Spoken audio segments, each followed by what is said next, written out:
நெல்லை மாவட்டத்தில் அத்தாளநல்லூரில் கடந்த 2009ஆம் ஆண்டு நடந்த இரட்டை இந்த கொலை வழக்கு தொடர்பாக இருக்கக்கூடிய முக்கிய செய்தியை பார்க்கின்றோம். இந்த கொலை வழக்கில் 4 பேருக்கு இரட்டை ஆயுள் தண்டனை விதிக்கப்பட்டிருக்கிறது. செய்தியாளர் சிவகுமார் தொடர்பான கூடுதல் விவரங்களுடன் இணைப்பில். உங்கள் விவரம் சிவகுமார். தமிழகத்தை உலுக்கிய மிகப்பெரிய கொலை வழக்குகள்ல ஒண்ணுன்னு சொல்ல போறோம்னா 2009ஆம் ஆண்டு நெல்லை மாவட்டம் அத்தாளநல்லூர்ல ஒரு கொலை நடந்தது. அதாவது அத்தாளநல்லூர் பகுதியை சார்ந்த சின்னத்துறை, அதே மாதிரி பாத்தீங்கன்னா இது பக்கத்து வயலை சார்ந்தவர் கருத்தபாண்டி ஆகிய இருவருக்கும் அடுத்தடுத்து வயல்வெளி இருந்தது. வயல் அதாவது நெல் நடவு செய்யக்கூடிய வயல் இருந்தது. இந்த நிலையில இந்த வயல்ல என்னன்னு பாத்தீங்கன்னா ஆடு மேய்ந்ததாக சொல்லி 2 தரப்பினருக்கிடையே ஒரு மிகப்பெரிய ஒரு பிரச்சனை உருவாச்சு.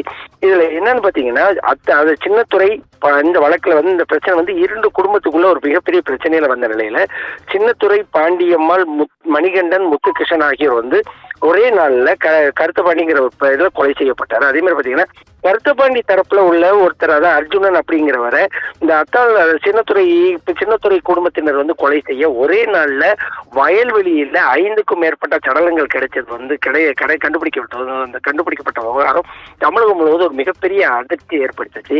இந்நிலையில கடந்த 16 வருடங்களாக இந்த வழக்கு நடந்த நிலையில இன்னைக்கு இந்த வழக்குக்கான தீர்ப்பு வெளியாயிருக்கு. என்னன்னு பாத்தீங்கன்னா இதுல 4 பேருக்கு இரட்டை ஆயுள் தண்டனையும் 7 பேருக்கு ஆயுள் தண்டனை வைத்து நெல்லை மாவட்ட நீதிமன்றம் தீர்ப்பு கொடுக்கப்பட்டிருக்குது. இதுல பாத்தீங்கன்னா ஏறத்தாழ 16 வருடங்களுக்கு பிறகு கிடைக்கப்பட்டிருக்கிற இந்த ஆயுள் தண்டனையோட விவகாரங்கள்ல இங்க உள்ள பொதுமக்கள் இன்னும் அதாவது அது வேற தீர்ப்புங்கிறது ரொம்ப லேட்டா கிடைக்குது அப்படிங்கிற ஒரு இதுல இருக்கிறாங்க.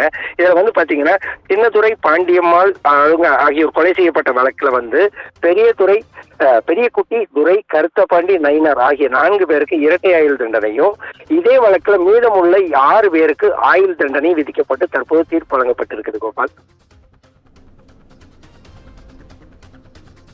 அண்மை விவரங்களுக்கு நன்றி சிவகுமார்.